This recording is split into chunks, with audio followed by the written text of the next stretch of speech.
All right, we'll say it again. I think hip hop, in the definition that we were taught it, would basically be summarized as the art of a culture that exists from around the 80s to now. What? Explain that. What? The art of a culture? What you mean? Yeah. Because one... No, because what about the language? What about the fashion? What about the entrepreneur? Art. The language is an art. Slang but then everything is art. Everything is art then. Well, fashion is art. Well, fashion is art. By the way that hip-hop was defined to us, you could use that to define any kind of art. But I take it more as interpreted as the art of our culture. Because the definition of hip-hop as taught to us personally, sitting down with the teacher, was that... Explain who the teacher is to people that don't know who the teacher is. Teacha KRSONE. We had, what would you say? There were classes. Yeah, went through an apprenticeship program, motherfucker. Like, I mean, I graduated. I don't know what happened with you. You know what I'm saying? Anyway, so he said that getting too specific. Hip hop is your perceptual. I mean, when did you become Shy You One? Ladies and can we ask that question? The impeccable beat connoisseur. Is this when you became Shy You One? Around that time, he had said that like, this is what you're talking about. Hip hop right is this is what you're talking about right here. What is the definition of hip hop? This is because this is what. You know what hip hop means to me? It means freedom. It means I don't have to do what the system says I need to do in order to eat, live, and survive. I can live the life I really want to live, how I want to live it. That's where hip hop was originally. And because of racism and prejudice, we got pushed into art. We got pushed into blacks can only do entertainment and sports. So hip hop was confined to art. So that's why you got breaking, MC, and so on. But the people who made breakdancing, MCing, that was a mind state that was like, yo, we could do anything out here. Melly Mel said, broken glass everywhere. People pissing on the station like they just don't care. I can't take the noise. I can't. Now look. I'm finished. I'm gonna He described the area of the Bronx that he was in. Okay? Actually, that's not correct, right? What? See, that's part of the mythology of hip hop. We used to talk about it all the time with the teacher.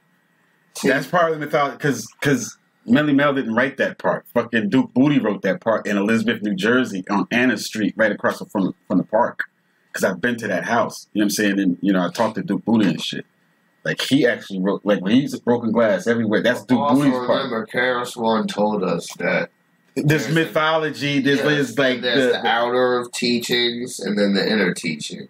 So right, like all that shit don't really matter. On like camera, so he's giving an outer teaching of it. Right, the part about him mentioning it, it's not important. Pushed into the art world to be almost stigmatized as being art and only entertainment. Right. Do you agree or not agree? It's a perspective I never really actually thought about. He was saying what you just said. What I'm saying. What I'm saying is what he told us was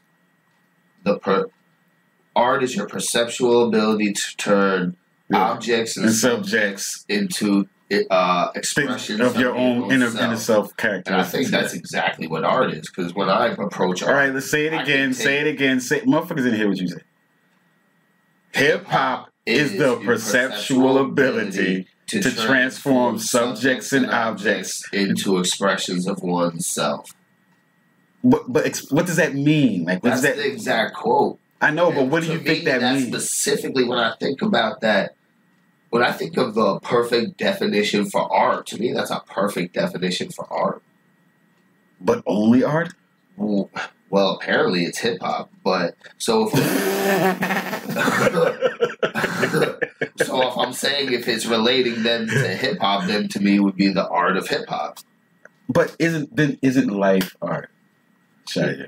Is it life art? But right? That's all it really. Takes a certain type of artistic. All right. Hold on. All right. Is entrepreneurialism art? Is there art to marketing and promotion? Yeah, I mean, there's books called The Art of Marketing. Okay. So everything's fucking art then. Everything. I mean, according to Subway, the sandwich makers are artists too. So yeah, I mean, when you go like that, everything's fucking art, man. All right, and everything, you know. I wouldn't say everything is art. There's an art to everything. Okay, but he didn't allow that area to dictate. There's also a sloppy way to do something. Sometimes that's good, I guess. What? There's also a sloppy way to do it. There's also the unartistic way to do something. Which I guess can be considered artistic too. The art world is very fucked up when it comes to that. That's one thing that turned me off about the art world is that it's very surreal and ethereal. The point of like you could really put someone in a little fucking baby fucking pool and cover them with chocolate naked while they play with that shit. That's art. I've seen it. What do you mean, like, why do you say a baby in chocolate?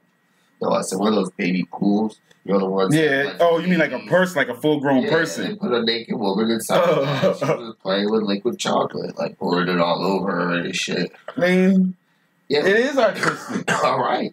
What's wrong with that? You fucking wouldn't say it was artistic if I said it was a naked dude pouring chocolate all over himself, would you? I'm sure you wouldn't have sat up all quick and be like, "This artistic." I would have wanted to see that. You know that was really what you wanted to say first. Like, I would have wanted to see that. Instead, you were like, "Oh no, that is artistic." But I mean, because I think it would look good. You know what I'm saying? Like, you know, whatever. I mean, you know, whatever. Other people would think, other people. All right, but that's my point. So, art is very. It's everything. It encompasses everything. Ask anybody and they'll say everything they do is art. Right, everything is art. Life is art, man. All right, but I'm just saying that definition of hip hop, what you gave us. Let's just see what the rest of it was. Let's just hear what the rest he said. Hip hop started with they had us. They had our parents face down on the ground. We little kids looking at this like, how we gonna get past these cops? Black Panthers already got diffused by the 70s, but they was our only hope against the police. So here comes Cool Herc. Here comes Africa Bambaataa. Here comes Coke Rock, Beverly Pooh.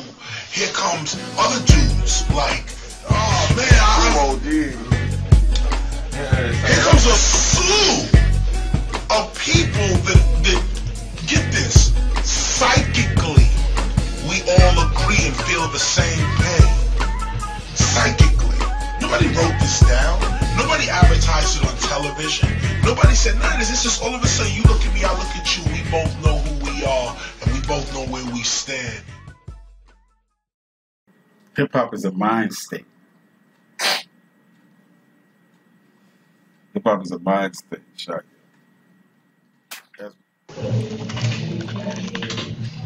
This is it right here, y'all. Gospel of hip hop. Now, see, first of all, do you believe that this was divine intervention? No. What do you mean, no? Why are you so flippant about everything? Why does it have to be an intervention? All right, first of all, what is a miracle? I don't believe in miracles. Okay. I don't what is... accept the concept. All right, well, what do you think happened here? You think it was just coincidence? I think it's synchronicity. We'll put it as synchronicity. The fuck? Yeah, fuck your little bitch-ass synchronicity. It was synchronicity. It was synchronicity. What the fuck is that supposed to mean? You see it. You found a lot of synchronicity in it. What do you mean I found? Well, we're going to see it in a minute. What do you mean I found? This is a moment of synchronicity which you were involved with. And I don't know if you could call it harnessing God power. What the fuck are you talking about? Are we all gods? Are we all gods? Are we all gods? Indeed, we are. All right, so then what are you talking about? Capital G-O-D. All the way. Guiding our direction. Capital O. In the gospel of hip hop, G-O-D means guiding our direction. Yes, but there's a difference between capital D, capital O, capital D, and a G-O-D, lowercase. We are lowercase G-O-Ds. Guide of our direction is what this is. So that's what I said. Okay. Harness is the guide of our direction. I call it synchronicity, but go ahead. But does that not fit perfectly in with the guiding art direction? Sure. What do you mean, sure? Rolling your fucking punk ass eyes. What? Come on. What are you talking about? Play a video. Let's watch the video first, so that maybe I might see some kind of divine fucking. First of all, let me set it up. That's why. Let me set it up. We're at fucking D&D Studios recording a song with Marco Polo and Hakeem Green and KRSONE. All right. It's called New World Order, I think. Right? The book wasn't even out yet. All right? The Gospel Hip Hop wasn't even out yet. But a couple of us had gotten copies of it. We had personal copies of the book that he gave us like the day or two before. All right? So earlier than this, than this particular scene right here, Chris was laying his track down with Marco Polo. He was laying his particular track down, and me and Hawk was out in like the lounge area, right, sitting on the couch talking about what happened. And Hawk had his gospel with him. Nobody else had one, right? Like, and then except him, me, Chris, a couple other people. You know what I'm saying? Not too many people even had one, right? But Hawk had his with him, right? So later on, you know, Dr. Funk was there, Last Prince. Who else was there? I can't remember his name. Anyway, so nobody had the book, right? So we were all up there, and I was telling him, like, yo, I'm after he finishes laying his track down, I'm going to let, you know, he's going to come out, and we're going to do some interview shit, so y'all can have some interview shit. You know what I'm saying? So we all have some interview shit. So before he leave and go back to the house and shit. So we're there waiting for him to come out. So he come out, we talking and boop, boop, boop, blah, blah, blah, whatever. And, see, I have to say the longer version because it shows where, I go back into the studio and tell Hawk to go get the book. I'm like, yo, Hawk. This one isn't proof enough of it. So it says. Because I think he already has the book. He already has These the book. words. No, see, he already has the book. He already has the book. I thought I had a longer version on here. Here, Divine Intervention. This is the one right here. Myself right now. Hold up, see? This is it. See? Boom. Oh, by the way, that's what hip hop means to me. So Hip hop, gospel hip hop is driving. see, You know what? That's very important. You just said, you know. Oh, by the way, that's what hip hop means to me. Yeah. Gospel of hip hop. I wish I had the book with me. I don't even have it with me. See, I only have myself right now. And I was like, yo, Hawk has the book. I was like, so I went in the studio. Gospel of hip hop. Hold up. This book took 14 years to write. So I went in the fucking studio and I was like, yo, Hawk, go get your copy of the Gospel of Hip Hop. So Chris didn't even have the book on him or nothing. He didn't have the book on him or nothing. He was just trying to explain to him what the Gospel of Hip Hop was about. Boom. So I peeked my head in the studio. I was like, yo, Hawk, go get your copy of the Gospel. Back in the days when this man had dreads. So Hakeem Green, Channel Live, back when he had dreads, just like Chris said. So Hawk was going to go get his copy of the Gospel out of the fucking his book bag and shit, and come bring it back to Chris and shit. So if I wasn't there and knew that he even had the book, none of this shit would have happened. Yeah.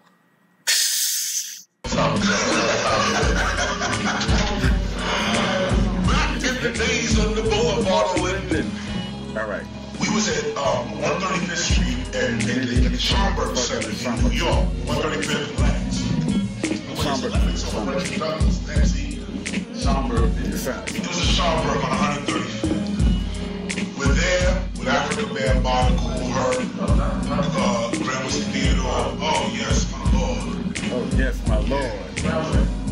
So now he got me holding his drink and shit. Now he got me holding his drink. Because look, he just brought him the gospel and put it in his hand right this very second. He didn't have it in his hand. It's not a magic trick. It's not David Blaine, or I'm pulling it open to a particular page. So he started right? down on the table. Right? He put it in your hand. Right? Like Hakeem just gave him the book in his hand. Like he didn't pre-open it or nothing, right? Okay. This is proof, right? All right.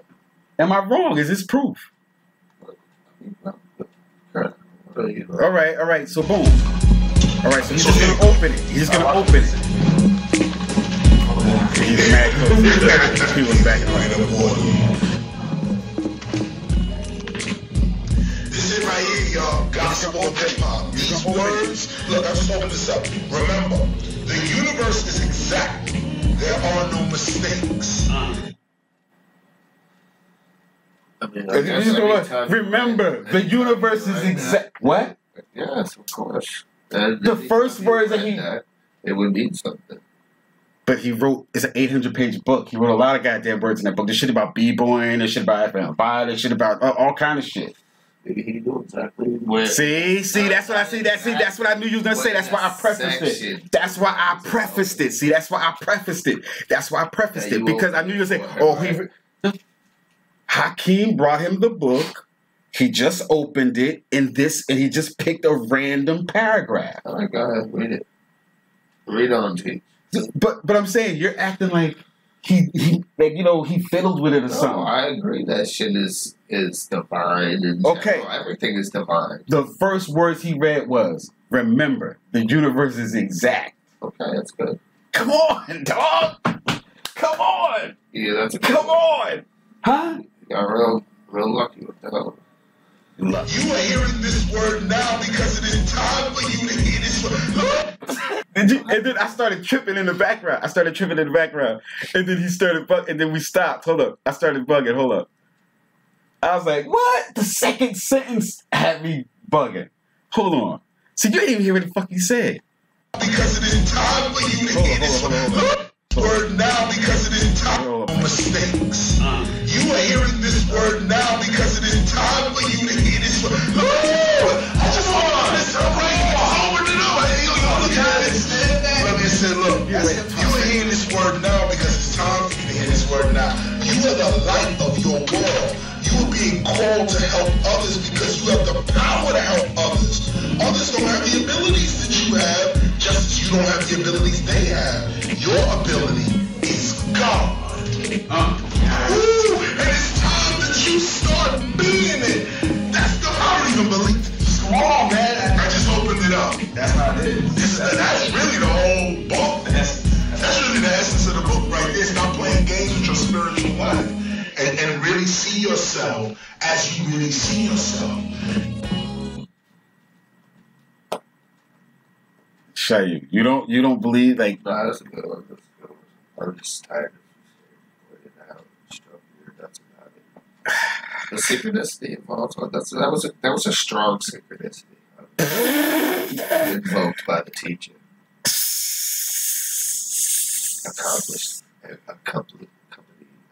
Accompanied. No, accomplished by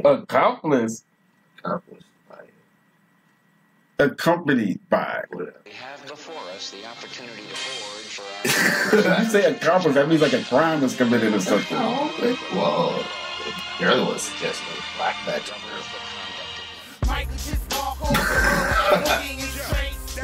Moon body.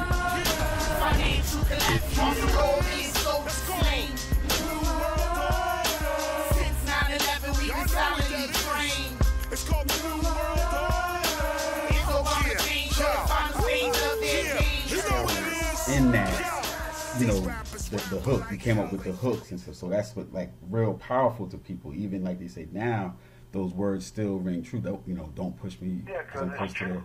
Right. So, but what made you? Truth can become an anthem.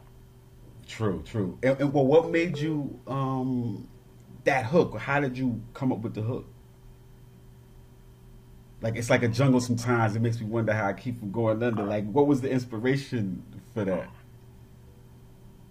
Just life, really, is like a jungle. I mean, I can't say that any particular one incident or I saw a guy this, that, and the other. No, it's just like that's the consciousness that it takes, or it took for me and people like me to carve a way in life. In terms of don't push me, I mean, everybody, that's why it resonated as the first rap song. Everybody, black, white, brown, whatever, related to, because it has certain personal themes that people can relate to. What are you doing?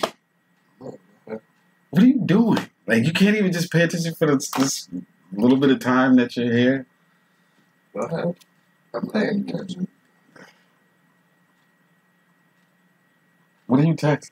What are you doing? Why are you looking something up? Why are you... You're interrupting the whole flow of the show. Go ahead. I wish I could zoom in on your fucking face right now. I wish I could really zoom in on your fucking face right now. Go ahead, I'm listening.